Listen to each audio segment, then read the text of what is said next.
Yes my people, aho muri hose ngiye muramenyereye amazina ni yayandi abankurikira kuri TV, abankurikira kuri B+ buri gihe mu kiganiro business idea.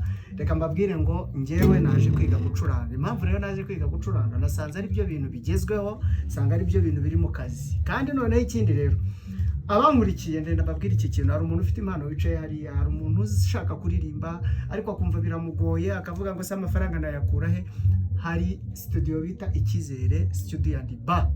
So Icyizere Studio irabafasha amafaranga make 50,000.